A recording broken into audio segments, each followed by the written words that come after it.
তার পাশে কথা বলা জায়েজ নেই। এমনকি নামাজরত ব্যক্তির পাশে কোরআন তেলাওয়াত করাও জায়েজ নেই। আমি কথা কি বুঝতে পারছেন? একজন ব্যক্তি নামাজে দাঁড়িয়েছে, আল্লাহর সাথে কথা বলছে, পাশে আপনি কোরআন তেলাওয়াত করতে পারবেন না জোরে জোরে। মনে মনে করতে হবে, করতে চাইলে মনে মনে করতে হবে। অনেক সময় মসজিদের ভিতরে দেখবেন নামাজ পড়া হচ্ছে, শোরগোল করছে। নবী সাল্লাল্লাহু আলাইহি ওয়াসাল্লাম বলেছিলেন, আখিরুজ জামানে, তিরমিজিতে আছে হাদিসটা, আখিরুজ জামানে ইসলামের নামটুকু থাকবে, ইসলামের প্রকৃত বিষয়গুলো থাকবে না। কোরআনের মাসহাফ থাকবে, যে মাসহাফ, কোরআনের মাসহাফটা থাকবে, এর শিক্ষাগুলো থাকবে না।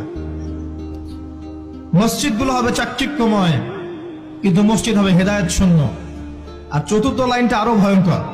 4 নম্বর লাইনে গিয়ে নবীজি বলেছেন সাল্লাল্লাহু আলাইহি ওয়াসাল্লাম, আসমানের নিচে জমিনের উপরে আল্লাহর সবচেয়ে নিকৃষ্ট সৃষ্টি হবেন এক শ্রেণীর আলেম।